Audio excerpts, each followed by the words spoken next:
So, Lorna Wilson. Lorna, I've got to say, I'm going to try not to slip into any worship consciousness because we're trying to clear that kind of density as a collective, I hope.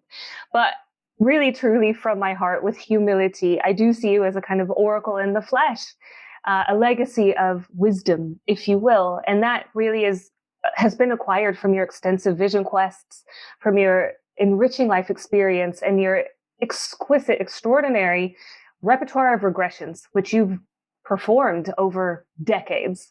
And that's given you, in my opinion, a really profound perspective on all things spiritual, on what it means to be human, on how to heal humanity, and on the unified field.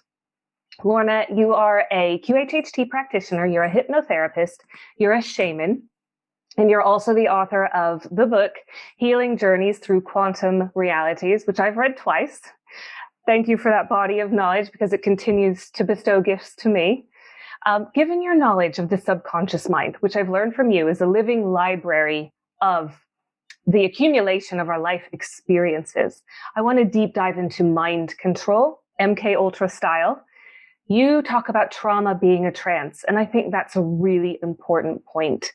I'm wondering, are some of us subconsciously acquiescing to a covert evil control agenda?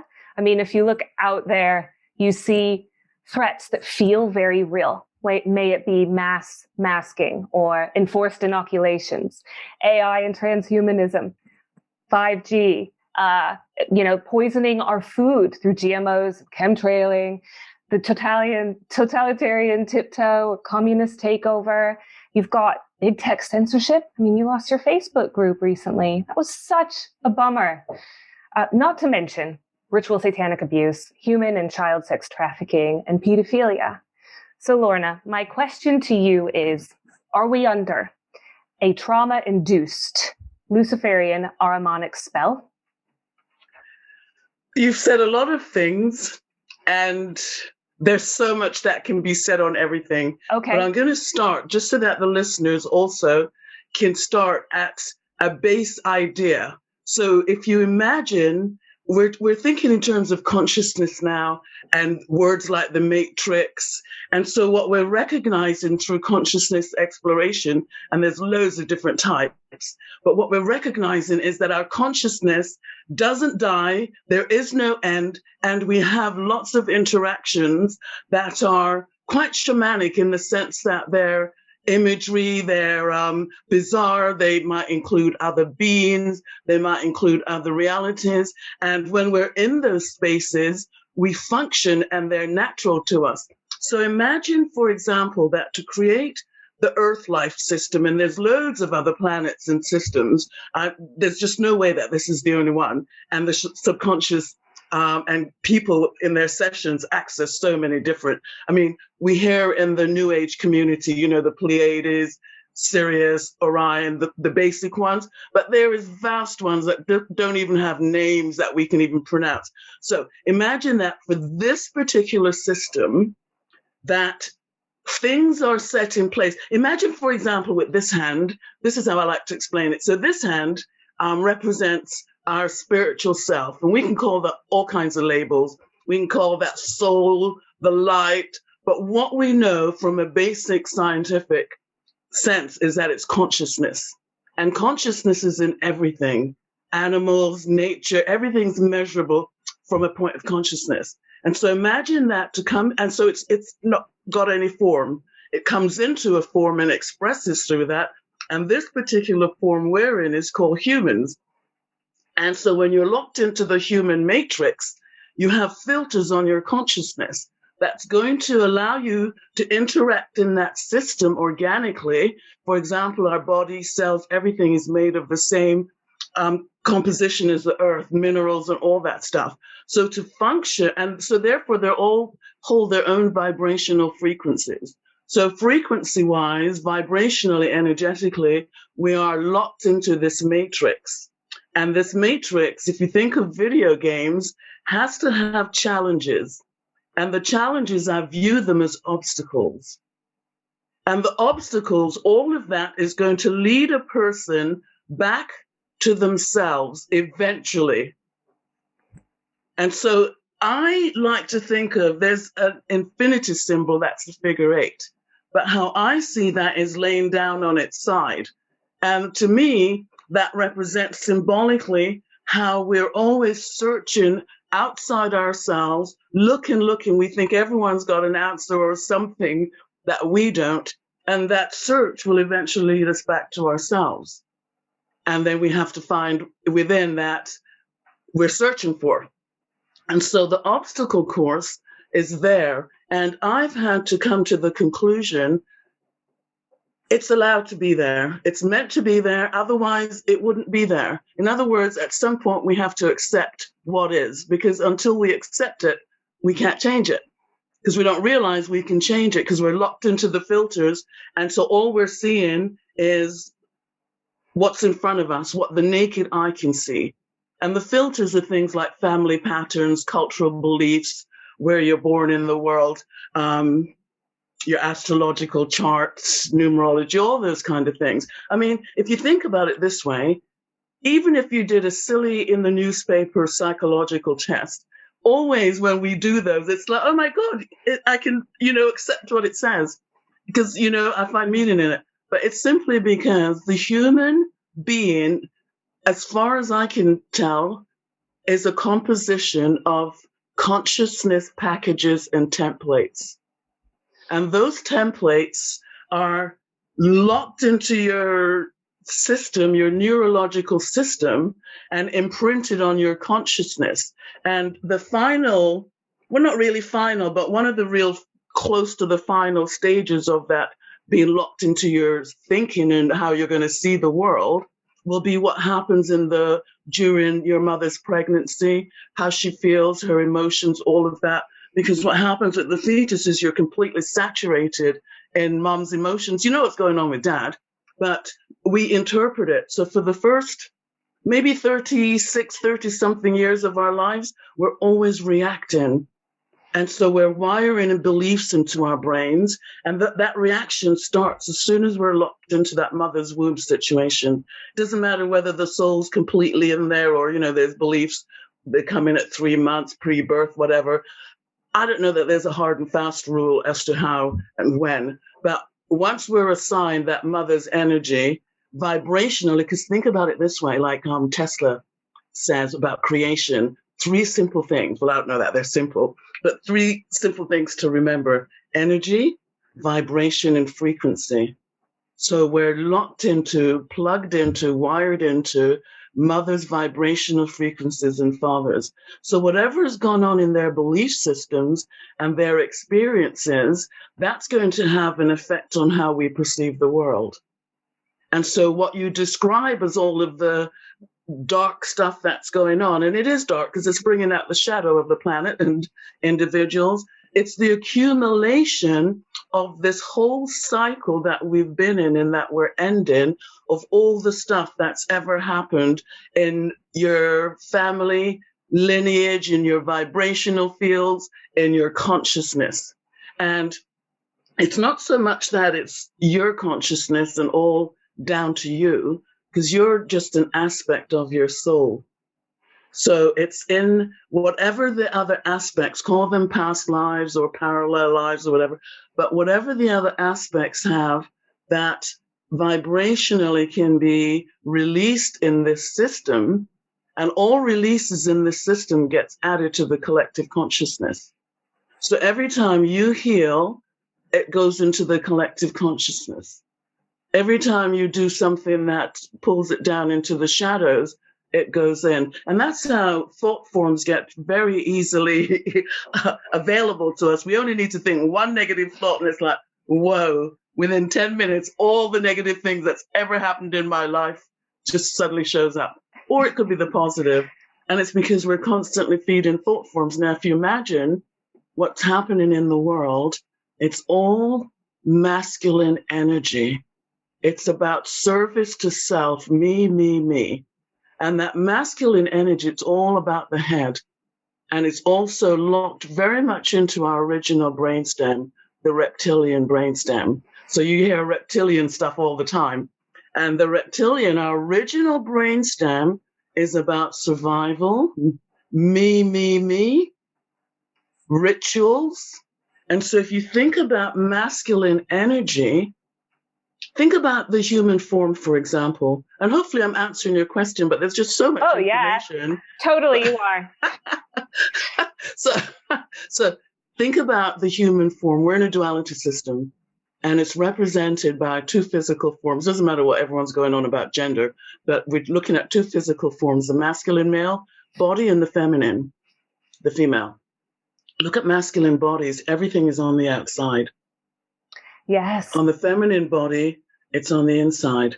And so the masculine, the mind, is always doing things externally, because technically the mind is designed to make us survive life. What are we going to do? And it's always linear, one step after another. And the feminine is just this intuition of, I don't know why I feel the way I do, but I just feel to do this, or this comes to me. And it's always multitasking because it's receptive. And it gives birth in the dark, in the sense of it's not, I got to do this, turn around 3 times and say a couple of Hail Marys and then this will happen.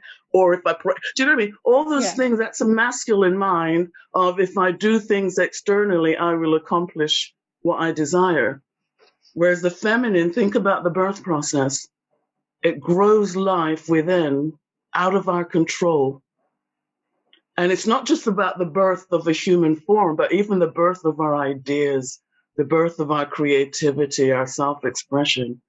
And so what you're seeing in the world is all of the density of a long-term corruption of masculine energy that has distorted the duality that we're in. But at the same time, we're seeing the end result of it. But by the time we see these things, the process is already way beyond what we can imagine, because with our physical eyes, we can only really see what's in front of us. So this exposure has been surfacing for a long time, and we've already moved beyond the exposure. We just don't physically know that. And we don't know that because some people, it's a duality system, remember? Some people automatically know that.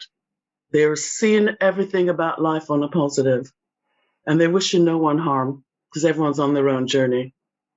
And then the other ones are catching up with their fears that have been there. And the biggest fear I've discovered, and I found it in myself as well. Oh my gosh, when I was 4 years old, didn't even know I had that, But anyway, the biggest fear we all have is the fear of death. Yes. Because to the physical mind, when we wink out of this system, it's like, actually, it's like when my Facebook thing was censored. I woke up one morning and it was like 15 years of my pictures, family and all that stuff just wiped out. And I was like, wow, that's what death feels like. It's just like everything about you, your history, to the conscious mind, gone. And I was fine with that because it gave me something to contemplate. So, they can do what they want because they can't wipe me out. But anyhow, most people's fear, it doesn't matter what their story, underneath it is a fear of death, or a fear of annihilation, or a fear of the unknown. And that's why doing past life work is so brilliant, because you can access different lifetimes and move beyond the death. And, most people are like they float away, they drift away, or people might go and look around their village and say, wow, it's not as big as I thought it was. But for the most part, it's like an easy thing. And so the conscious mind doesn't know that. And that's why, for example, near-death experiences, when they get into the inner worlds, it's like they do not want to come back. Something about love, their kids, or some heart thing pulls them back. But to us who don't have that experience, you watch too many movies, the monsters are under the bed, or certain religions tell you that's it. So there's a lot of stored beliefs within our collective consciousness that are out of balance, but they're meant to be. So if people gain a spiritual understanding, they would ride through these times without investing their energy into manifesting what they actually don't want to experience. It goes back to what you focus on, you feed, doesn't it? And you're hardwired for your life. I think you've said that before. Mm-hmm. I'm curious about going beyond the shedding of the patriarchy, looking at the journey through the birth canal. You talked about a theory you had that each and every one of us have a kind of feeling signature about coming in, and some are excited and they see it as an adventure, and some are really scared and they see it as something really, really frightening. And so we all kind of come in with that imprint, if you will, or template, filter, as you call it. It's a part of the filter that's going to create, because remember, we're formless beings. Consciousness is formless, and it gets put together in a construct for the experience. Yes. And so those kind of feelings and thoughts would only come if it connects with other things in that particular soul's history. So it's not going to apply to everyone. So, for example, at the beginning of each cycle, at least this is my understanding, at the beginning of each cycle, souls start a process of whatever they're going to learn through. Let's just say abuse of power, or something connected with the heart, or something with healing, or whatever. They're going to have, or the soul's going to have many lifetimes around that particular topic. And then by the end of the cycle, and it's also planetary, it's way beyond our control. Now, I'm not an astrologer, and to be honest, when my astrologer friends send me charts, they just look really pretty, but I have no idea what all the colored lines mean. And it's like, that's next lifetime for me, astrology. Yeah. You're just not meant to know everything about everything. Exactly. Just, a little bit about this, a little bit about that, so you can connect some dots. But anyhow, so there's something cosmically happening that, and it's not like, an event or any of that new age stuff. I'm talking about how the planets move, and something to do with things of that nature. Let's just leave it that way. And so whatever, and the planets represent different things, I guess, electromagnetic energies that impact on us. So we're kind of in fact, the Hindus call it the different stages, yugas, Y-U-G-A, or in the West, we speak of Iron Age, Silver Age, and Golden Age. Everyone's looking for the Golden Age. But I think that has to do with something to do with how the planets are, whether there's an expansion or compression or something. I don't quite know. Those aren't the right terms. But anyhow, so when things are squeezed, it's like where we are being really like squeezed at the crucible of get that gold, get that learning, get that freedom out. So I always think of, the Vesica Pisces symbol. It's like two circles and they're pulling away from each other. Well, I just feel like we're all in the little center point. And some people are kind of choosing to circle back into the old because they haven't got it yet. And others are moving into the new. So it's not like, the two earths are splitting, maybe that might have been a symbolic way people perceive things. But it's about soul's choices, because some of us will move on into other realities, and some of us will continue learning through whatever we're learning through. Yes. And the conscious mind, or everyday mind, people will be like, oh, I'm never coming back. I've come to the conclusion you don't really have a choice. Yes, that was my next question. Are we living on a prison planet? I've come to that conclusion, yes. In the sense that we're locked into this matrix and there's no way out until you get out.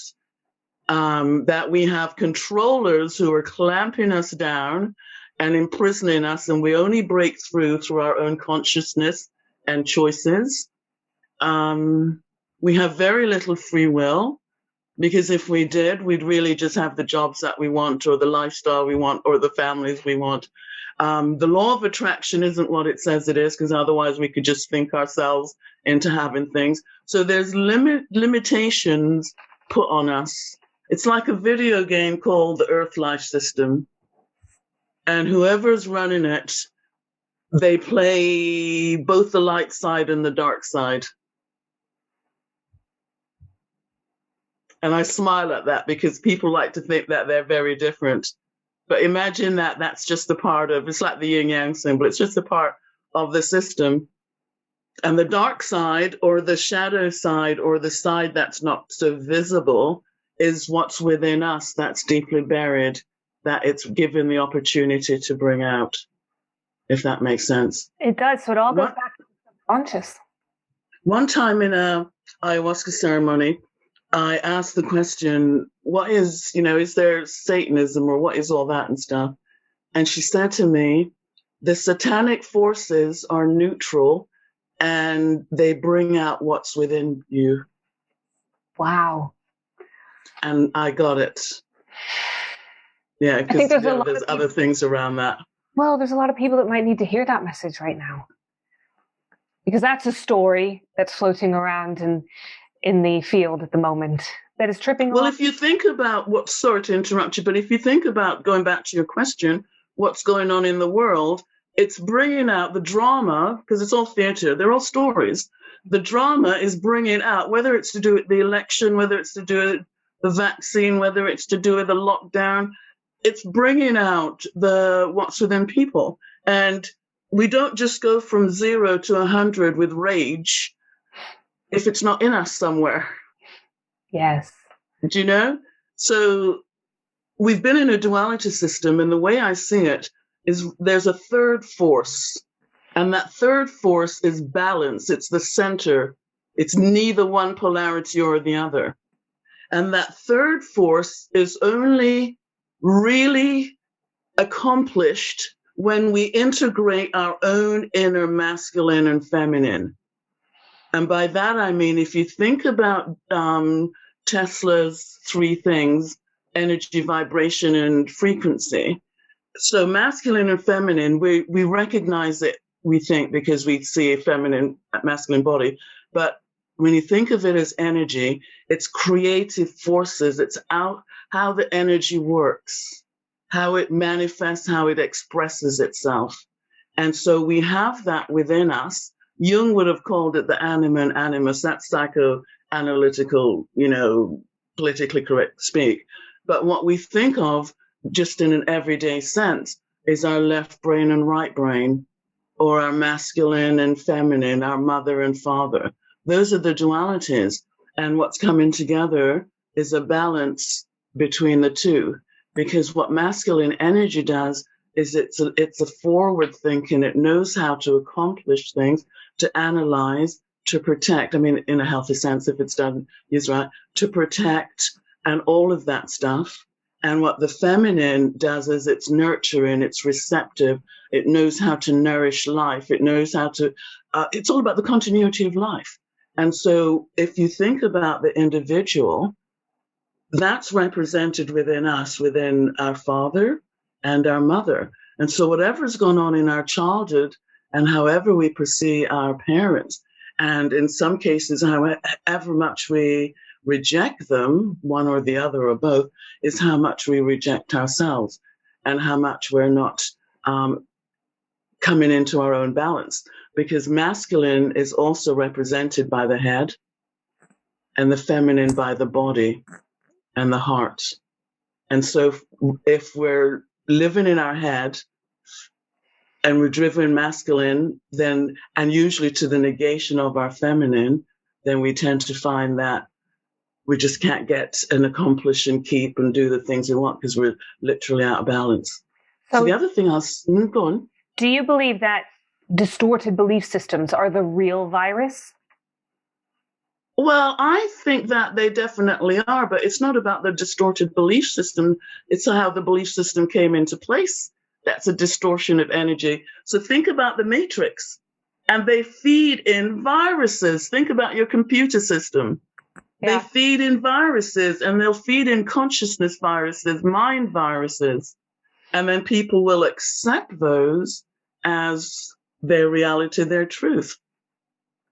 It's like we're all living in a shared space called planet Earth, an energetic field or multi-fields, but we're all coming from different places and we're all going to different places, and we're not composed the same, though we look the same. And we might live in the same communities, but when you go into each person's inner world, it's completely unique to them. And it's a composition of all of their soul's experiences and why they're here at this time and their perception. So, yeah, they're definitely mind viruses. Because I have a bone to pick with the mainstream media. after having been a cog on that wheel, by the way, that they're pushing so many false narratives that feel really fear-based, like fear porn, and super damaging to me. What would you say to that? Well, think about it this way. Everyone's journey is an individual journey. So every single individual is accountable for what they do. So if you're the type of individual that is me focused, whether it's about your job, your income, your greed, your stature in life, whatever, you will go along and do the wrong things because you're doing it for self-satisfaction and gain. Whereas if you're not that type of a media person, your reporting won't be of that. So every single journey, every single one is individual, and every single one of us will be accountable not only for our actions, but how much joy did we take harming people compared to how much did we just give just for the sake of giving because our hearts just felt to do that. So that's what's measurable. It has nothing really to do with what other people are doing. That's just us blaming, projecting, not taking the full responsibility. But imagine if the people just took responsibility for themselves and their health. Everything, the show would be over. Yes. If a person was not looking for someone to save them with an injection because they've denied their own biological system, their own immune system, their own connection to their life, to their heart, to their body, then of course they're going to get dragged along with whatever's going there, because that's designed to drag them along. Yes. Think about it this way. The people that are dying in all of this, I assure you, as soon as they've died, within moments, this system's gone. They're like, whew, I'm free. And then we're left behind saying, oh, look what they did to them and blah, blah, blah. There is no death. And once you realize that from a consciousness perspective, you can start making choices to live. To live. And that's why I love the word sentient so much. I'm so glad you touched on the Maxine's. I'm trying to talk in code, but meh. And you told me a story recently about being visited by the spirit of your mother, and she gave you a message about Maxine's. I think it was on Oh, the no, vision that quest. wasn't, that wasn't that. That was, I see how you've got my mother in there. Yes. Well, just very briefly, you don't learn a lot in life if you have a wonderful childhood. So I always had a very unhappy mother, and I thought I just worked on her forever and ever. And then in the background, a number of years ago, Ayahuasca just kind of kept calling me. And I just thought, okay, I'm going to go and I'm going to go and see and experience whatever it is. But what happened in that session, that first session, it was absolutely amazing. It was just pure love, but nothing to do with my mother at all. But what happened was, just out of the blue of all of this love, she'd been showing me things that connect us from divine love. So I was seeing all of this beautiful, just amazing, beautiful, like colors and streams and lines, and it was just beautiful. And she was saying to me that, she said, get rid of concepts and belief systems. And she showed me why. And it was like these gold scissors, like these laser scissors, just came out and just snipped away a bit of us from the divine love and just encapsulated us in a belief or a concept. And then she said, you'll have to live that because that's what you've created. That's your experience. And then, and she said, whenever life kicks your butt, just fall back into love. So it was just really, it was fabulous, that first session. I would have never gone back if I never had. And it was Mother Ayahuasca. Yeah. I get that. It was amazing. I've never been spoken to with like that ever, a loving mother. It was brilliant. But out of the blue, I mean, this was back in 2009 or 2010. So it was before all this vaccine hype. But out of the blue, she said, and vaccines disconnect you from divine love. And then I saw this snip came out, and I was like, wow, where did that come out of the blue? Because everything else was about, personal things and whatever. But yeah, and so I could see that. And also, very importantly, after that, I mean, because I used to be in esoteric groups and whatever, because because I've got this curiosity for information, really. So do but I. After that, because I just want to know, how does it work?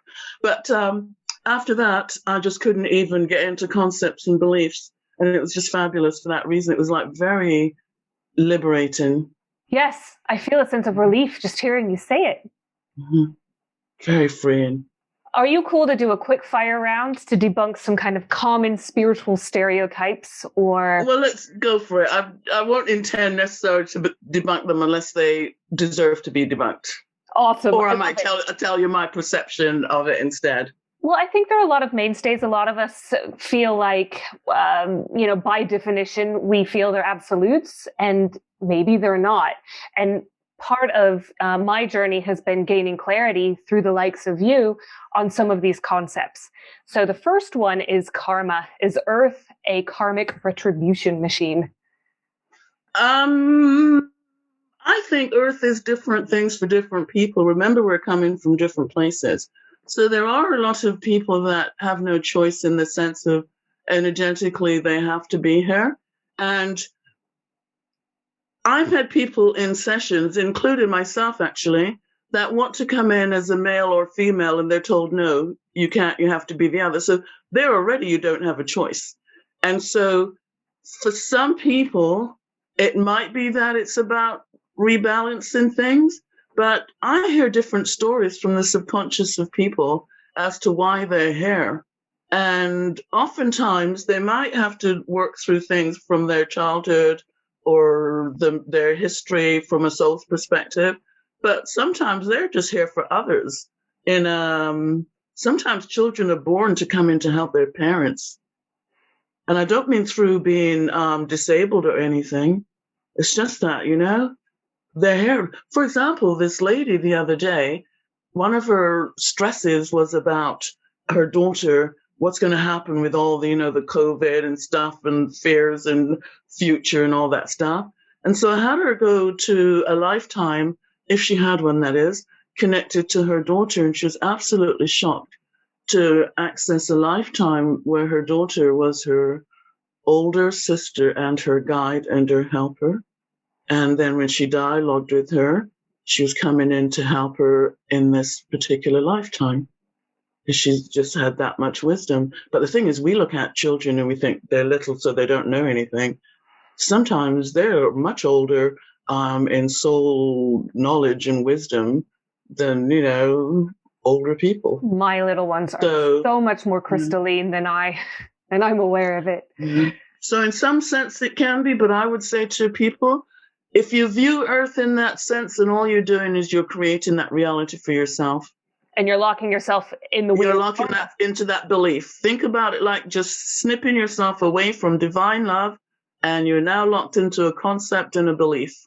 And that's related. And that's why we are designed to change our mind, because changing our mind changes the neuroplasticity of the brain and it opens neural pathways. And from then on, we have a bigger sense of expansion and awareness. Oh, I love that. We are designed to change our mind. Oh, freedom. Absolutely. Thank God for that. That separates us from animals. Yes, it does. Yes, good point. And that's why everything is okay in the moment until you change your mind that it's not. Mm-hmm. Moving on, it's actually along the lines of karma. You've kind of already addressed it, but is Earth a great cosmic lesson plan? Is it a school? Is it a boot camp for us souls? I don't like to think of it as a school because, you hear the word school and for the most part, everyone automatically gets negative and hates it. Yeah. And one of the things that shows up from people's subconscious mind when they're in hypnosis and they ask questions like, there's all this crap been happening in my life because it's, I got bad karma. And their subconscious will be like, karma? No, it's giving you the tools for what is to come. And so a lot of ancient spiritual beliefs are flawed. Think about it this way. All beliefs come from the conscious mind, the surface layer of the mind of any human being.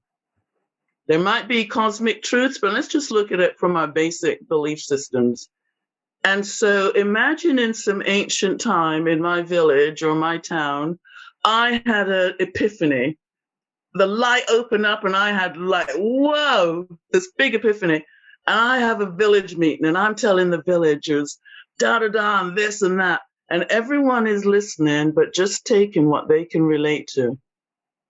And so some people will just make a belief system around that they can relate to. Someone else will take it and make a religion. Someone else will make a spiritual discipline. And so they haven't taken the totality of what the person was saying. They've just taken and accepted and therefore disconnected it from the whole, because energy is meant to move. That person who had the epiphany, it was an opening that would lead to other things. But what we tend to do is we tend to finalize things and lock them down, as opposed to allowing the energy to move. And so going back to your first questions, what we're seeing now is all the energy that's been locked down moving. And so it looks like chaos. Yes, but my guides are celebrating. They think this is fantastic. And you have to get to that place within yourself, because Yes. if you do, then your whole life changes. Everything will change automatically. And that's what people are afraid of, because it's like, well, suppose I believe it and then tomorrow this happens. It's because they don't actually believe it. And so what belief is something of the mind. It's masculine. What knowing is of the body. You know it. You feel it in every cell. Yes. That's knowing. Beliefs, they're masculine. It's all of the head. They're not true.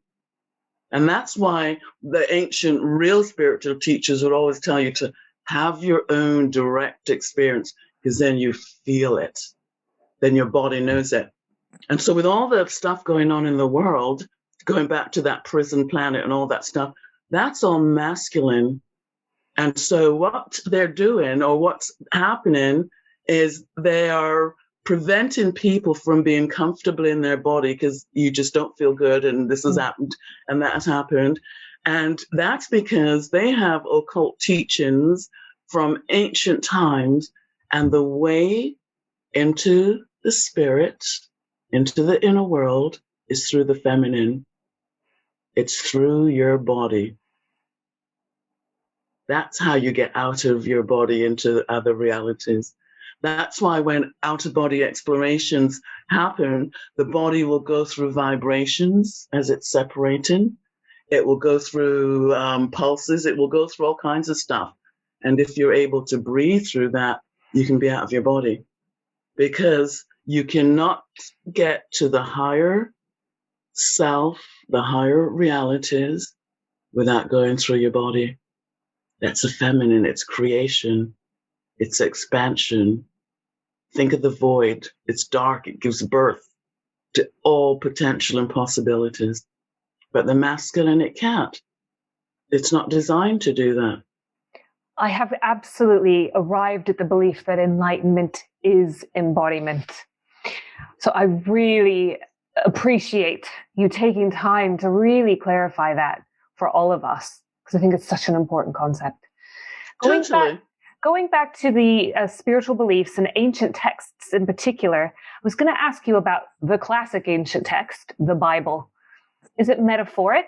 Is it archetypal? Because I know you work a lot with archetypes. I think it's a mix of different things. Now, years ago, I had a quest to just really understand things. So because a lot was going on in my life, I just needed to understand. And so at the time, I got, I think it was about 8 different types of Bibles. Like, I found them. I ended up donating them to a charity shop. I can't believe I did that, because in later years I thought, I should have kept them, because some of them were quite unique. I had nuns giving me this, and I'd find them in secondhand places. Wow. And so when you read the different Bibles that haven't got the books cut out, like the book of Judith, there's women in the Bible besides Jezebel. And the book Esther, of Thomas that tells us to feel. And the Maccabees, and then there's the Ethiopian one that follows the Queen of Sheba and her story and hers. So it's completely different. And if you look at the Old Testament, there's 2 versions. And so the Bible was written by humans, of course. And if I'm even let's just say I think I'm a channel, or I think I'm hearing the voice of God, or, whatever, and I'm saying it is, that's going through the filters of my own consciousness. And I'm going to interpret it accordingly. However, when you look at the New Testament, even though there's lots of different writers and things have been left out, it speaks more about psychology.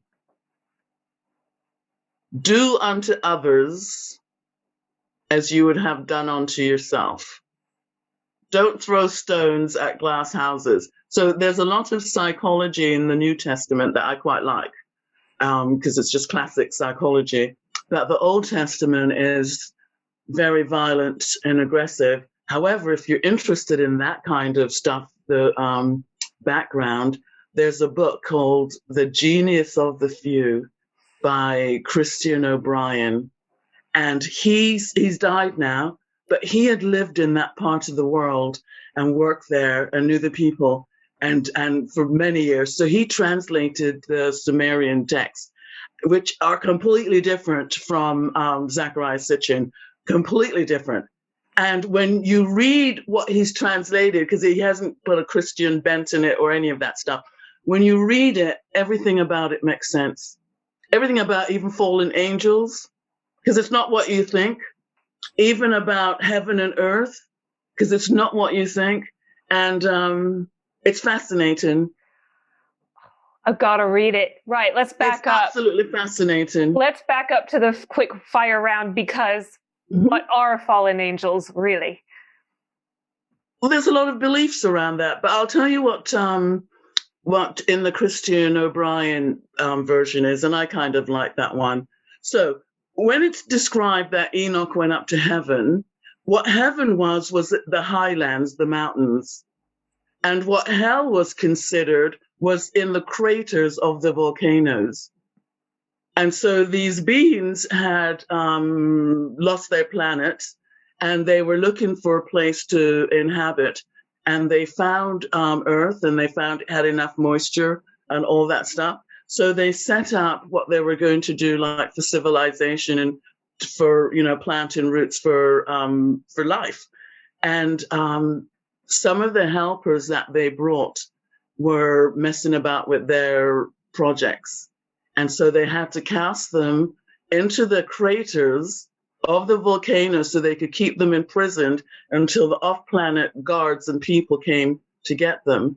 And who angels were scientists. And they were called angels when it was translated. And well, I mean, I've seen the correlation between angel and angle. I don't know if that feeds into what you're saying at all. Well, I don't know about, because words have meaning and similarities.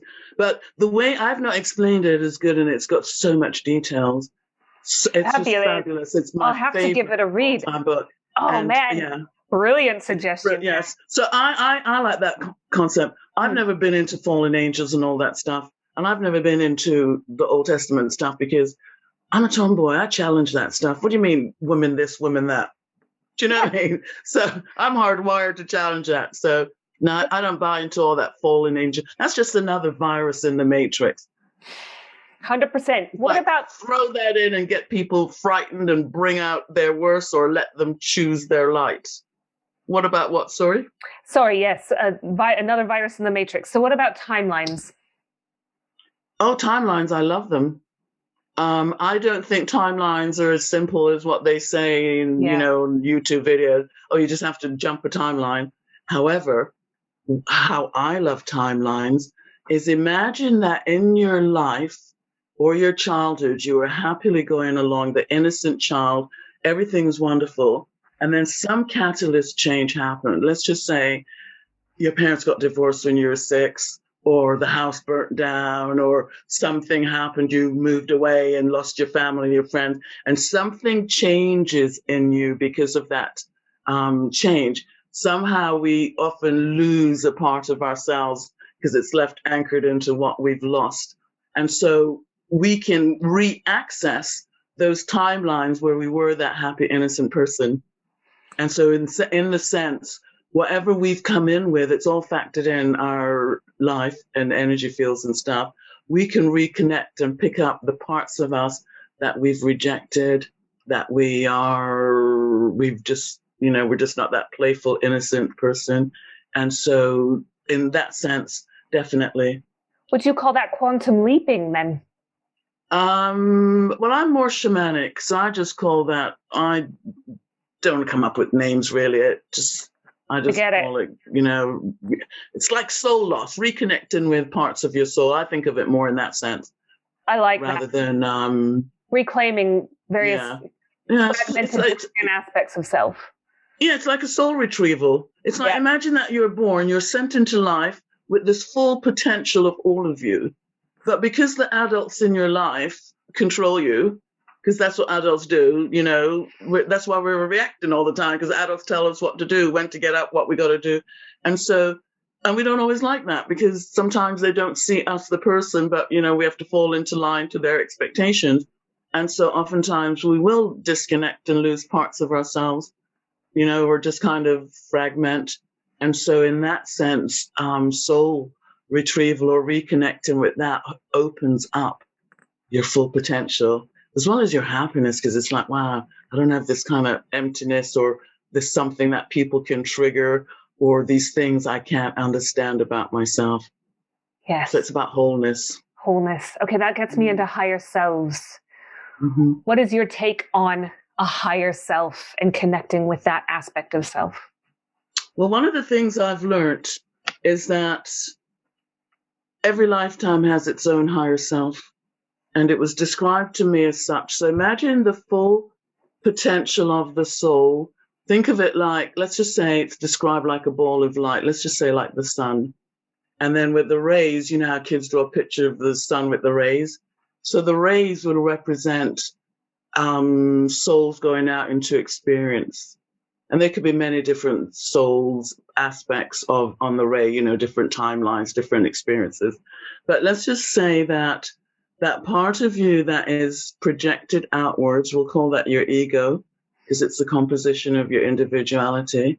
Whatever is the gatekeeper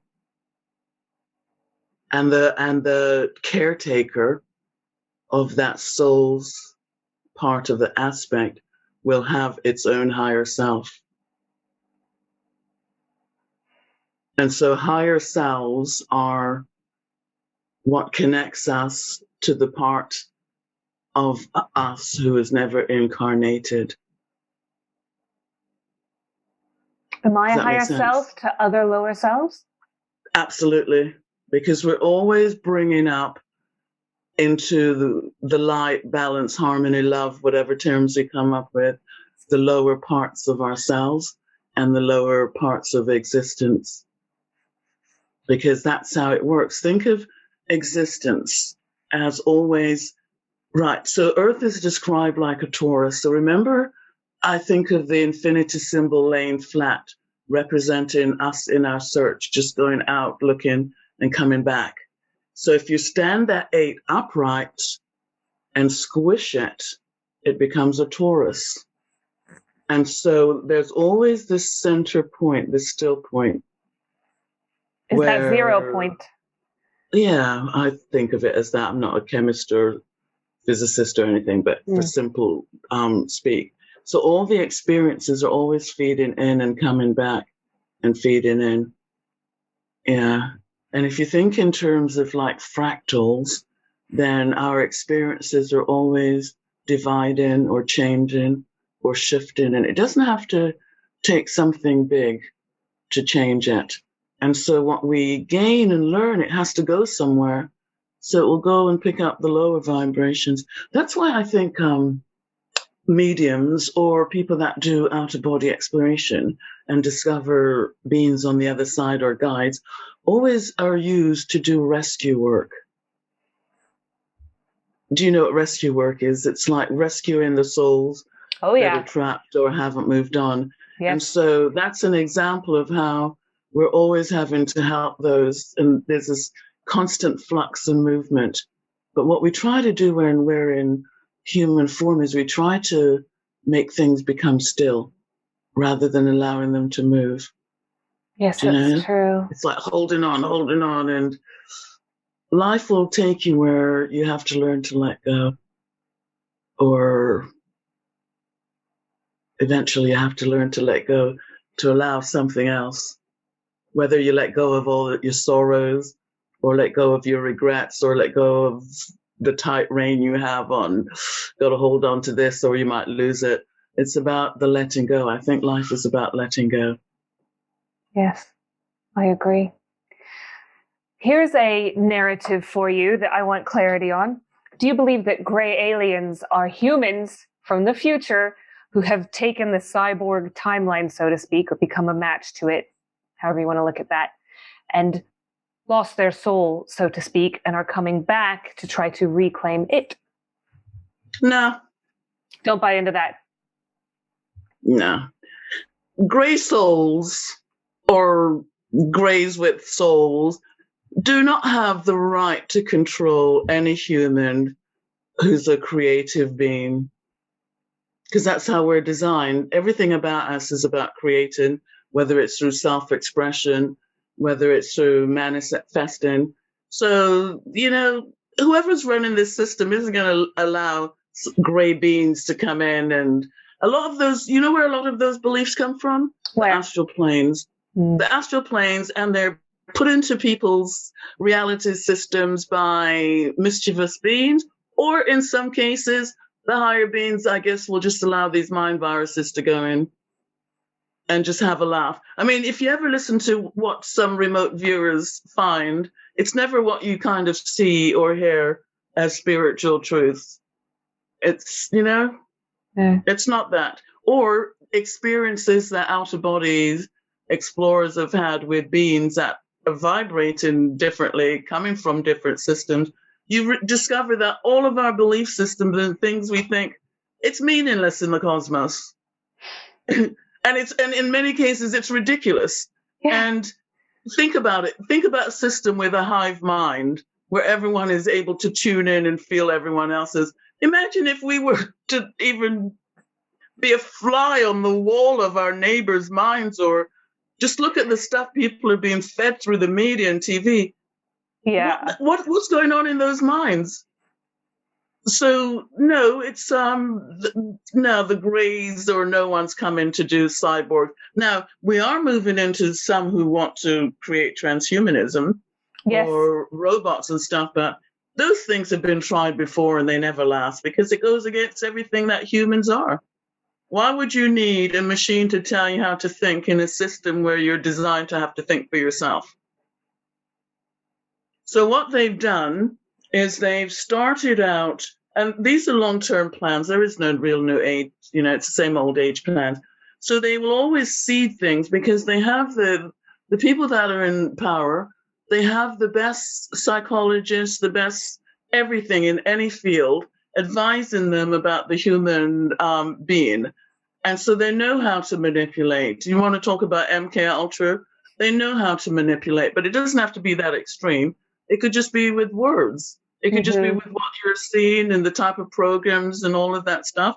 And so what they did is they created, because if you think about it, words have their time and popularity. And so for a while, and it's still in the mix, the word introvert. And so they seeded that word at a time when young kids loved being glued because it's given them dopamine hits to their video games. Yeah. And in return, from pulling away from the world, they're allowed to think it's normal not to interact emotionally, no connection, because they're an introvert. And as time progressed, it's moved into social distancing, where the kids are quite happy social distancing. And they'll be quite happy being superhuman with a neural link and some superpower. So it's all very cleverly planned. But I have to say, there's not a soul, I don't think, that's come into this reality that didn't know in advance that things would be as they are. I agree. And that's just one of the mainstays of the archonic grid, right? But the artificial and all that it includes, including artificial timelines, is finite. So if you think even about artificial timelines, what do you think CERN was doing, or what the Yes. Mandela effect? So that's humans trying to do that. Those are human things. Those are not things coming from some higher beings that are, allowing this to happen because they're outside of time. If they want to look in on this planet, they can. They know what's going on. They don't have to do what they do. But the human does it because that's male thinking. Now, female thinking through the body, you would need to have to burst through, create something to go through dimensions. You can have out-of-body explorations. You could have deep meditation that takes you out of body into other places, even places on Earth, and report back accurately. That's what, the military was doing with remote viewing. And so you don't need to create a machine to discover other worlds. But if you plan on destroying the dimensions to allow other things to come in, well, that's a different story. Well, that was a question I had. Does this go back to the atomic bomb when we split the atom? Did we rip the fabric of space-time? I'd imagine something would have taken place at that time, but I don't really know. I've not really focused on that. But I do know from what people say from their subconscious mind that that was the dark ages of Atlantis. Very same things happening now. In fact, there's a book, it's quite thick, 2 volumes, written by a psychiatrist from what her patients were saying in hypnosis about creation and the planet and stuff. And so it's called The Amazing Human Journey by Dr. Shakuntala Modi. I've got it right here, actually. This one's volume 2. Awesome. Sorry, another one I'm going to have to read. I see it. I've got a virtual background. Everything gets distorted. But it's fabulous because she has actually detailed, even when we had alien intervention. And this is all stuff that her patients are saying. And she doesn't just write what one patient says. She writes what number of patients. So some of it is a bit repetitive from different angles. But what really I found really interesting was that different aliens came at different times, and they didn't come knowing others came. They just came from other different civilizations. And none of them came to make us slaves. They all came to help us to grow spiritually in some way. And so what they would do is they would, I guess, choose a group of people, and they would kind of put them out, like knock them out, transport them in like this mothership to a particular landmass that they could monitor. And what would happen is the people would eventually wake up and they'd be looking around and everything's changed. It's like, wow, different trees, different everything. And they'd be in sort of a momentary shock. And then they just get on with life. And so it's fascinating because the way she describes it is the actual transcripts of what people say and how they say it. And so it starts out with Lemuria, and then the bright ages of Atlantis, and then the dark ages, which is all the technology. And then what it does is people go back to the land and they don't want to have anything to do with technology. And then they moved on to like Malta and different places. Malta. That's one of my favorite places on Earth. Mm-hmm. So it's quite fascinating. And when you read it, it's believable. It's all very believable. Yeah, it's like, wow, because that makes sense. It takes the woo out and stuff. But it's far more detailed than I said. So the therapeutic, cathartic takeaway from Atlantis coming up in the conversation is go back to the earth and get away from the technology. Right, because what technology is, it's doing things that the human can do if we weren't so manipulated. We could do telepathy. I mean, in some cases now, it is very active. I mean, imagine a mother who just has a strong sense of her child is in danger, and that child is in danger. So in those extreme senses, it's still very much a part of us. But just imagine if we weren't stressed every day, we could use our intuitive abilities, but people are so busy that they don't have time to actually just be. And so what happened was the Lemurians were very much that way, and the Atlanteans then discovered them And they're like, well, how do they doing these things? Like, how do they know what I'm thinking? And how do they this and that?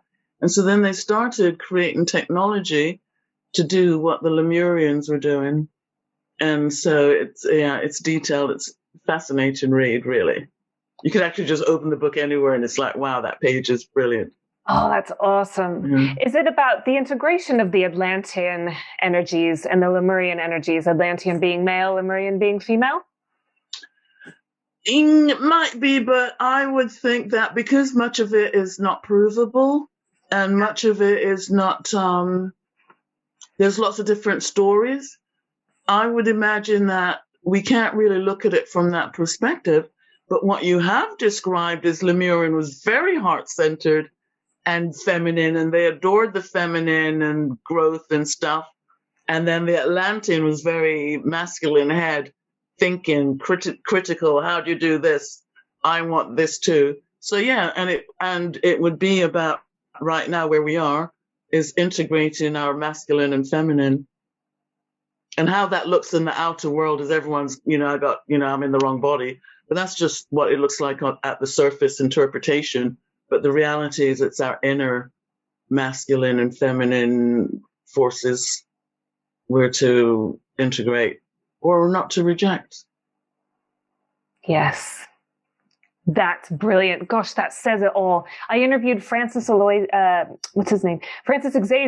Aloisio.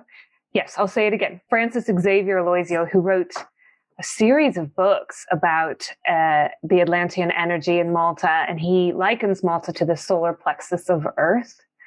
And there's another one in Uluru in Australia as well.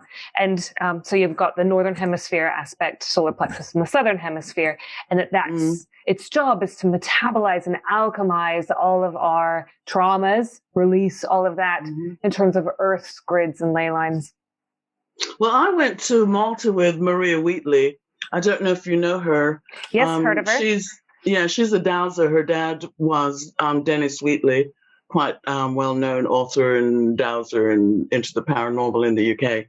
Well, I think globally, really. But anyhow, so she's really into dowsing. So we did a dowsing trip where we were just going to go around to the temples, and she was going to teach us about energy and how it flows and stuff. And at the time I went, it wasn't long after I'd broken my wrist, and it was like so painful, and I just really couldn't move it. And in the mornings, I'd be in pain, and we'd be all sitting in the minibus going to a temple. And then in the evening, especially on the first time it happened, Maria was just cracking up in the front. She says, listen to you guys. We were like we had taken a shot of Valium or something. We were so laid back and chilled.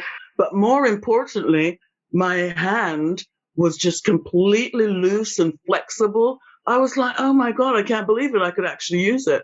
Of course, the next day it went back.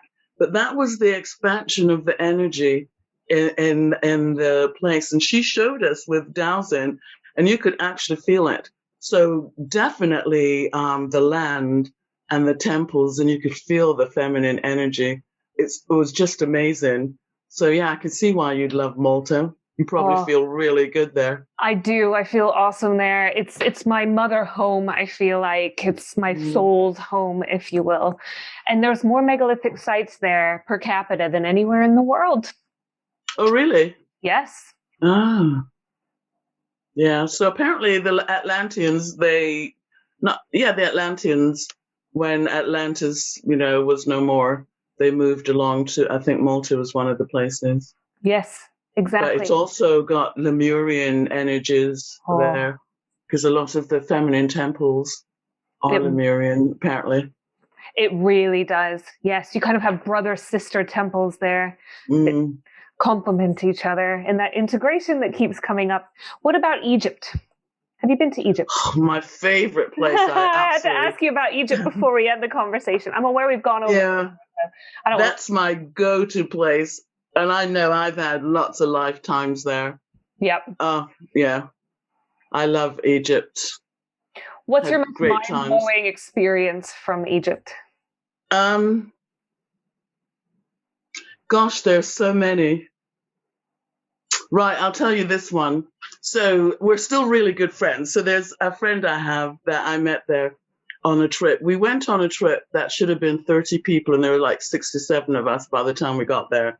But as it turned out, we were all meant to be together because loads of us are still great friends. And so I was in one of the temples, and when I first walked into the temple, I looked over to the side, and I saw these steps that were really worn. I think it was Dendara. And the steps are really worn. I don't know why my eye caught the steps, but anyhow, we're following the tour guide and going through here and looking at this and that. And then we had some free time to ourselves. And so we just got to walk around. So I found myself in this one room with this person who we're quite good friends still. And a guard came, and this was before the revolution. And so the guards, they dressed in their galabes and they looked like priests, really. And so one of them came and he was like signaling us and telling us shush. And they do it, I think, for the tips. But anyhow, so he was telling us that. And what he did was he took us to this back staircase and this back route that led us back to those steps that I saw. And so it was just the two of us and him. And so the steps led up and they kind of spiraled and got narrower and narrower until they got to a small room. So I pull out my camera, and the whole time I was walking up, I was kind of feeling this kind of dread feeling. I don't know why. But by the time we got into the room, I tried to take pictures and my camera wouldn't take any pictures. He tried with my camera, he tried with my friend's camera, and we couldn't take any pictures. So he said, well, we had to go. So on the way down, I said to my friend, we were talking, I actually recorded it, but we were talking just about how strange things was. And I can't remember what else we're talking about. But when we got outside, I know, we were talking about, I felt like we'd actually done a few naughty things in that place. And when we got outside, these two little birds, these sparrows, just came and flew right at our feet. And I just heard the word forgiveness. And I said to my friend, I said, did you hear that? She said, no, but she said, I felt those sparrows, the birds were for us. And so anyhow, so we went from there to the Osiris temple. And when we got there, there was, we had a dinner set out for us and everything. And then we were going to be led inside with, I can't remember his name, and this is quite a long time ago. And he was going to take us on a bit of a tour. He was a priestly man as opposed to just a guard, the caretaker of the temple. And so he took us to different places, and there were so many of us in the group that I was at the back, and I couldn't hear what he said, but the only word that jumped out was meditate for forgiveness. And so that just really jumped out at me again. And so what later happened, what I didn't tell you, is when we had dinner, for some strange reason, a bee flew underneath my trousers and bit me on my knee. I mean, it was just like this big drama, because where did that come from? They're like, we don't even have these things happen. So there was that. So these little things were happening. And what happened at the very end of the day when we were leaving there, I was walking down, and it's a huge expanse of steps. And it was like I was taken right back to being a very arrogant, uppity priest, because we all were, because I could see, and it was like I was just taken back into time, and it was just a really poor village all around this grand temple. And we were in the temple making the villagers bring us offerings. There's underground steps and stuff. We would take the things off. I just knew this. There's underground tunnels, and we were just doing these things. I knew it. I felt it. And walking down the steps, I could just feel this pompous, self-righteous feeling, because we had and they didn't. And it was just like a flash through time. It was awful, really. It was very humbling, but I felt it. And that's exactly what we would have done as priests, because we were well fed. And you look at that system now, you'll have poor people bringing a tithe to the priests, and they'd be living in big houses, driving big cars, and people are struggling. That whole system and belief system, it's corrupt. And to the core. Yeah. And it might have started out good, that everything, because that's what happens when you give humans free will. Someone is going to want to get something over on someone else. Someone is going to want to get a bit more. And so look at where we are now. It's all about greed. And then you've got some, billionaires that think the more money they have, the more rights they have to control all other humans. It's the same system. As well as hiding knowledge, hiding information. It's the same, censoring. Yes. And so if you can see through the illusion of what they're creating with your acceptance of it, it has no impact on you. So even if you have to go out among the massed, you just energetically, it's like you're sharing a shared space, but you don't have to invest your emotions or blame them or dislike them, because that's where they are on their journey. And those who have aren't necessarily any better off. I'll tell you how I really learned that if you want to know. Please. Do you want to know this one? I do. So years ago, I used to do loads of past life regressions myself. I'd lay down on the bed and I'd do a past life. And I did this past life one time. And I was so skinny and my head was, I can still see it, my head was so huge. And I was this young boy and I must have been older than my age. And we were like a nomad people, just walking, and we were starving. And what they were doing at the group was the elderly and the young that couldn't maintain themselves, because everyone was too weak to carry them, they just left them behind. And I'll never forget it. So my head was big because I realized there was no meat on me. And I remember standing there and I had my stick to support me. And I was screaming in my head, but of course I was too weak to scream in my voice. And I was saying to them, but my spirit is still alive. My spirit is still alive. And that was it. It was like, wow.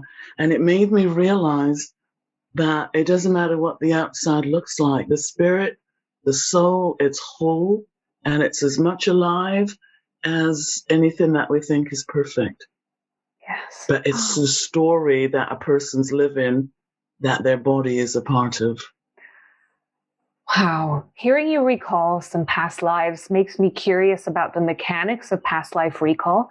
Do we recall the lives in archetypal form or otherwise that serve a therapeutic purpose in our now moment? Yes, because if it's not connected to this lifetime energetically, vibrationally, frequency-wise, according to your templates and what you plugged into, it won't show up. So when people say, I've only had these lives, it's like, well, that's all you're shown. And that's because it connects somehow with your current life. And it is therapeutic in the sense that when we know more about ourselves, we feel less weird. It's like, oh, now I know why I feel the way I do, or whatever. So self-knowledge is always grounding, actually, because it allows us to accept ourselves a little better. And the old adage, knowledge is power. Yeah, it's self-power, empowerment. So, self-empowerment. Yeah, definitely. Yeah. Yes. So going back to the prison planet thing, so I'm going to come full circle. We did finish the quick round. It was all kind of quick round. So thank you for that, Lorna. You've come full circle with me. I want to look at what to do when you die, because we hear a lot of fear-mongery stories. Oh, don't go to the light. Go to the light. Ask to be reconnected to source. Declare you're a child of God. What is your advice based on your myriad of regressions?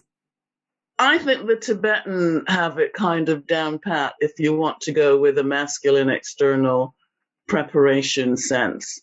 But what people describe when they do past lives is they float away, they fly away, they drift away, but it's always there's a movement away. And also in very traumatic and tragic deaths, the spirit leaves the body before the body dies. For example, you'll have a soldier laughing because he's in the tree watching them attacking his body and saying, haha, they think they're getting me, but they're not. So you don't have to experience really anything painful. For example, if you listen to near-death experiences, once they're out of their body, they're like fine. It's when they decide to come back in that they're like in the body energy and the pain of the body. So for most people, we as past life regressionists, we don't really tell them what to do. We have to just follow what they do. And so most people do float or fly away. Some might decide they want to hang about. Those are mostly rare, or rarer for what shows up. But I don't really think that. I think the Tibetans, I would say, have it more down pat because they've studied it, where they'll tell you to go to the clear light to avoid all of the different little things that might suck you into another reality or something, because you've got to imagine that there's lots of, I guess, spirits hanging about death. So Yes. imagine, so for example, I did a workshop, not I as a teacher, as a student, with Spirit Release Workshop. And one of the focus on that weekend was teaching us, actually, you interviewed Andy. It was with Andy and Dr. Palmer, Terry. Yes. And so, yeah. And I so spoke to Dr. Palmer recently as well. Yeah, so they're brilliant. Mm-hmm. So I did the workshop a couple of years ago, and the focus for that weekend was on rescuing any earthbound spirits. And what was fascinating was places like the entryways of hospitals are portals. Yeah. Because many people are going there on the brink of death. Sometimes they die before they arrive. And sometimes when they arrive, they don't leave because they don't realize that they're dead. And then sometimes in hospitals, there's lots of spirits that are just wandering around that haven't moved on. And there's this one case, I can't remember if it was at the weekend or it was mentioned, but it's one case I heard of, that this little boy was just still stuck in the hospital bed because when mom left, she said, don't go anywhere, I'll be right back. And he died, and he's waiting for mom because she said, don't go anywhere. And so this is why rescue work is so important. But places like the hospital, mines, like cave mines, they're portals because so much death occurs in these places that you'll have these wayward spirits just kind of hanging about saying, oh, don't go to the light, come on over here, it's more fun. And so if energetically that's what I guess you're drawn to, or you don't feel worthy of the light, because religion in some cases tells you you're not worthy of going to the light. And just imagine, you've sinned.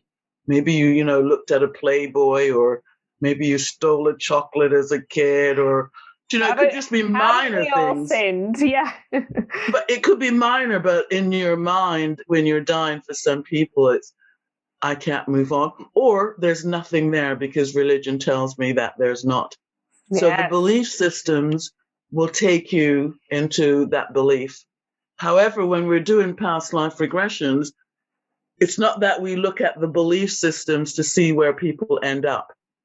We just follow what they say happens next. And we don't always follow them into all the things in the afterlife. We might just end that lifetime and explore another. It depends on the reasons that they're having a session. But also, you can follow them in if that's the case. Or if you ask them what happens next that's important to them, well, what happens in the afterlife might not be, but another lifetime that they're born into will be important. So, did that answer your question? It did, definitely. Yeah. Quickly on this subject. I would say, just on that subject, that for a dying person, don't be fearful in the last moments. Yes. Because your fear is what will make it worse for you, because you're going to block everything. And if you think about it, a lot of people, when they're dying or in the days leading up, they start describing loved ones who have gone by. Or nurses will tell you that their patients are talking to someone in the corner, or their faces light up and they're like, can't you see them? And it's because a support system comes in to help you to transition. That was my next question. I was going to say, on the subject of transitioning, are we reunited with our loved ones? I think a lot of people want to know that. Yes, but Tom Campbell, who I absolutely love his work, do you know him from My Big Toe? Yes. He's been a consciousness explorer since the early Monroe days when he was in uni. So he's got like 50 or more years. I don't want to age him, but I'm sure it's more years of his experience. And he says that effectively, sometimes it's not our loved ones, but spirit shows up in a guise that we can relate to. So imagine, for example, if your mother's moved on to different lifetimes or other places, you might have what seems to be your mother, but it's just that they're representing themselves in every way as your mother to help you ease the transition. So he sees all energy as collective rather than the individual, which is a concept that I can relate to. I can't too. And then our experience would be a drop in that ocean that then we go back and access for future experiences, which would weave in nicely your concept of, we're only given what we need as skills to prepare us for the next step of our soul's journey. As opposed to, this is some kind of punishment rewards karmic system, I think that whole karma thing, it came from the East.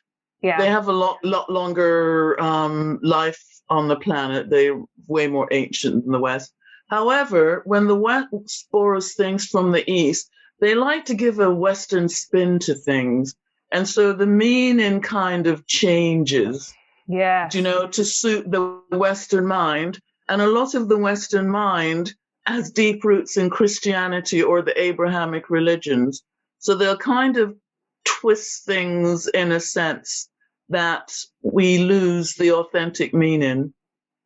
So the authentic meaning might be something along the lines of your vibrational energy and your creation, you're going to experience them, which isn't about punishment or suffering. It's just about bringing your energy back into balance. And if you do good things, you'll have good things happen to you, rather than, everything you do, you're going to get punished for. You mentioned earlier heaven on earth.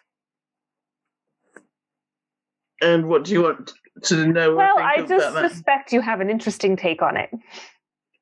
I think those terms are kind of quite biblical, and so they're quite loaded in that it makes people feel that they can't have heaven because heaven is somehow, for the meek or for special people, or you've had to go to church or whatever. But my take on it would be, our lives, we create either heavenly experiences and viewpoints, and we perceive that for others, and we allow them the space as well to be their own creators. Doesn't mean we have to go along with it, because we can choose not to, but we cannot deny them their stories. And hell is more of when we don't take responsibilities for ourselves and we keep blaming others, and we're living in a hell of waiting for someone to help us, rescue us, save us, or something. So it's more of hell is a trauma response. Yes. And heaven is a heart connection. There you go. Oh, I love that. That sums it up perfectly. Thank you, Lorna. And a heart connection, not that you have to love, because love is such a loaded word, but you have to like. Do you know? I do. I don't have to love myself, but I can like myself. I don't have to love you, but I can like you. I don't have to love the world, but I can like it. And the more I like things, the more I might feel that a love opens up in me that I couldn't have described or forced. But if I blame you for everything, then I'm giving away my power. And more importantly, I'm seeing in you the parts of myself I don't want to see, but I know what they look like outwardly. And so rather than blaming others, if we think, okay, well, what would happen? This is what I do with clients, actually. So imagine that you come and you've got all of these negatives, and this is wrong, and this is going on, and this person, and da da da da da da da da. And then I say to you, we're in a duality system. What would happen if you flip the script and none of those things were happening? So you don't have this, and you don't have that, you don't have, and they're like, huh. And then suddenly it opens up what they can do. Do you know? So if I'm constantly all the things I can't do and I'm blaming and they didn't exist, it was like, number one, where's your identity? Because you've wrapped it so much in that. But number two, there's a certain freedom, because once you recognize that, then you can see where those things came from. It's like, oh, that's the family stuff. That's what they do in my family. Or that's a reaction to something that went on. Or, well, I can't change the past. I'll just leave them be and I'll just create what I want. So, yeah, if you flip the script, then you can kind of see what isn't immediately obvious. And we're never drawn to anything that's not already in our soul's history. And so what happens is when you flip the script, you connect to those timelines where you were the natural child, that you had free time and you did what you naturally did. So some natural ways for some children, they might be creative, they might invent. So that natural self-expression comes out. And that's what you want more of, because that's when you're most alive. And why you need to be alive within yourself is because it will expand your brain waves. When you're doing things you love, you will go into alpha. Yeah. That's the gateway of the inner world. And it's always problem solving. You never go into alpha or into your expansive states and find nightmares. You just don't. It's always problem solving, because it's connecting you back to your source of life. And it's always about answers and solutions. But when you're in the game, you can't see them. But when you disconnect, because physically, let's say you walk the dog every day. So as soon as you start walking the dog, you zone out. Or you do something so routine, you don't have to think of it. Bang, you go into what they used to call kids' daydreams. But you go into alpha, and it's like that connection and that awareness. But when you're in fear and focused on the external, you lose that, because you've shrunk your energy, you've condensed it, rather than being able to see what flows. Because suddenly when you're in alpha, it's like, you know exactly what you're going to do. You know exactly how about this, and answers and solutions come. And so that's why it's important to be in your body rather than in your head. We've come back to the body. Is this whole business of spiritual awakenings a self-initiation? Yes. Absolutely. And that's why it has to be self. I mean, people can run around and get an activation or someone initiate them, but that might be into a particular energy system or belief system, or, you know, like Reiki or something like that. But the self-initiation creates an alchemical response in your body that shifts you, because our bodies are alchemical machines. And so you cannot pretend spiritual growth or enlightenment. No. Because your body, exactly. And so you can't. And so you can say it, but it doesn't necessarily mean it's true. And that's where karma comes in, because you can't fool the historical records. That's pretty much like a photographic snapshot. You can't fool that. And so, yeah, self-acceptance. Acceptance is the answer. Yes. And then that opens up other things. But what I always like people to understand more than anything else is that every single thing about us that we think of as our personality, they're coping strategies that we picked up along the way. Or we're living our mother's stuff or our father's, the family pattern. And they're coping strategies because we react to everything and we cope. And we tell ourselves things about ourselves our personality, but it's not. They're coping strategies. And so deep self-exploration is really liberating. Going into your soul's history and seeing why things are, or why you have your family or the background or a connection with a certain person or plans for the future, any of that. It's so liberating because you realize you're not crazy. You realize all the things in your life has been connected to a bigger picture. So imagine if you're walking down the street or in physical life, all you can see is what your physical eyes can take in. Whether you're looking down, up, around, behind you, that's all that you know. And then look at the difference when you're in an airplane. And it's like, wow, you can see the horizon that goes on forever. You can see how all these isolated dots and things in your life are connected to something else. And so that's the difference with opening up more awareness, creating new thoughts, changing your mind, and then your life follows. And so without acceptance, that's not going to happen, because if you don't have self-acceptance, you're not going to accept anyone else having the freedom to have their experience. Doesn't mean you have to like what they do. Doesn't mean you have to even have them in your space. It just means they're on their own journey. They don't have to share space with me, but they're fine. And the more you're able to stop judging others, the more you realize you've been accepting yourself. Because the things that you judge in others, it's like we speak to ourselves. We speak to ourselves, we see ourselves everywhere, because that's how consciousness knows itself. So I found it easy or easier to get rid of a lot of judgments or past things with asking a simple question, especially it's connected to childhood stuff that's like, you're always working on at some point in your life. Even if you had a great childhood, there was always something you might want to differently. Oh, yeah. And I would always think, well, or if you think I had a dreadful mother, father, he wasn't there, or this or that or the other. And then you then have to ask yourself the question, well, do I feel the way I do because that's the way they were? Or was it that because of how I am, I had to have those parents? Do you see what I mean?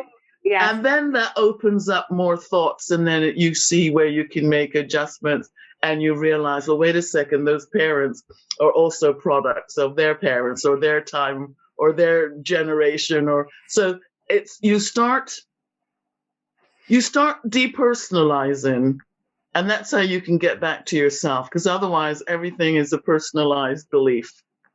That's and right. It's not true. That's the ultimate leveler. The word humility comes to mind. Growth, I think, can be very humbling.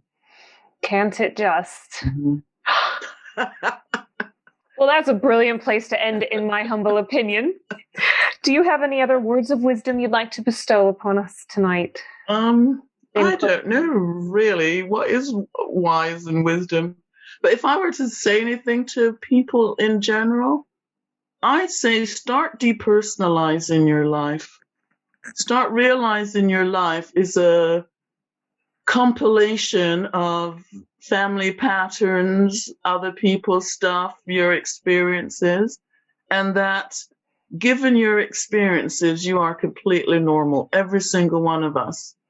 And then once you can accept that, you can start liking yourself. For example, if you say you got to love yourself and self-love, that is such a loaded word. It's like, what do you mean? Impossible. People can't start there. No. You know where I actually learned that? I learned that from my youngest daughter when she was 5. She said, tell me you like me, Mommy.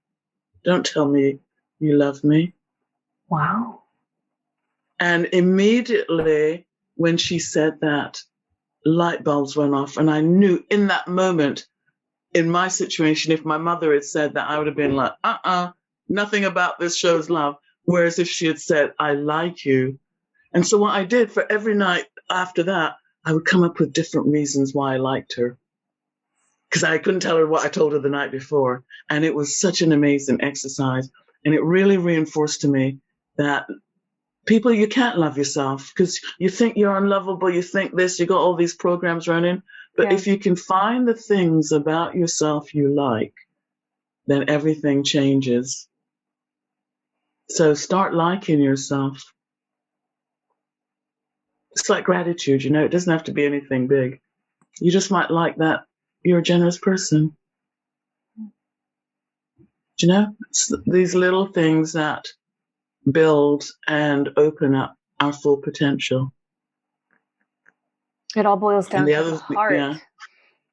Everything about Earth is the heart. I mean, if you think about numerology and you spell the word Earth and heart, it's the exact same letters. Yes. Same with live and evil. And evil. Yes. Same with creative and reactive. And one I learned today was fears and safer. Same letters. Oh, there you go. Another good one. If you look at the duality system, it's all there. Yes. But it depends on the perspective that you use it. Do you know? Yes, it does. Or how you change it. It's about changing it. So it doesn't have to be one or the other, but it can be both. So it doesn't have to be this or that, but it can be both. I call that the PowerPoint and paradox. That both? Yeah, holding both at the same time. It's okay. Eldest children find that really hard to do because they're wired to be stuck in this or that. Mm-hmm. So some of the things that we cannot do or we find hard to do, it's a part of our wiring. It's not because we're who we are. And so the challenge is to discover why you're wired that way. Do you know, what is the point? Why would Creator or my soul see any benefit in this situation or making me the way that I am? I had a client once who's from a musical family, and it fascinated me. And so in her session, she was taken back to the womb. And then in a moment of shock, I can't remember quite what she said, but she discovered her brain was not wired normally. And in that moment, it was almost like having the worst bad news. But I know everything always serves a better purpose than we can imagine. So when I had her explore why her brain was like that, she cracked up laughing. And she said, it's what makes me musical. And that's why my whole family were wired like that. So why that sticks out is because that's like, whoa. Do you know? So I love these things you learn. But think about if we were to accept the way we were and to find the good in it, how much more empowered we'd be, how everything would change. So I wouldn't look at my ADD, let's say, for example, as a curse because my teachers made me stand in the corner and no one could understand me. I would look at it, well, why is my brain wired that way? What's the benefit? Do you know what I mean? I do. It just popped into my mind. It's almost another of those problem, reaction, solutions. So problems created in our mind, it creates a reaction with us, but the solution, it's like a story. Once upon a time, blah, blah, blah, and she or he lived happily ever after. And to be honest, I think the higher beings that run this system just have a laugh. And they're like, look at them. Throw that in the mix and let's have a giggle and see what they do. Because really, when you think about it, there's loads of paradoxes. Oh, there's loads so of cosmic jokes. Oh, the contradictions are endless. So anyway, yeah. Oh, that would be what I would leave people with. Begin to find the ways to like yourself and breathe deeply into your body.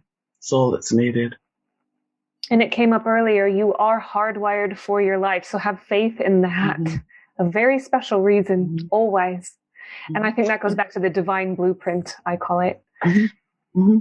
Lorna, where can people find you? Well, I've got a website. I can give you that information. You can drop it under. Yeah, I'll pop it in the description. Yeah, I've got a Facebook group still, but I don't know how long I'll be on there. And the funny thing is, because Facebook's designed for dopamine hits, even though I'm registered on a few other places, I just find it's like habit and, dropping in on Facebook. But really, I think, to be honest, Facebook, everyone's kind of moving away. But besides that, my website would be best, and there's a contact link. Okay, brilliant. And there's new platforms opening up all the time, like Telegram, there's Rumble, there's BitChute. I mean, it depends on what you want to do, more video or more social media. Yeah, I've got Telegram, but I've got to figure out, because you probably heard a pop-in, beeping sound ever so often. I've got to figure out how to stop them sending actually. I didn't hear it. No. Brilliant. Good. Well, Lorna, okay. I just want to thank you for such a rich conversation and for your wisdom and your time and your energy and your efforts. A huge, huge heartfelt thank you. I'm in deep gratitude and wishing you so much love. Namaste to you. And I hope to see you soon in person as well, because I need a session. Another one. Thank you. Yeah. Take care. Thanks for having me. You too. See you later. Bye. Bye.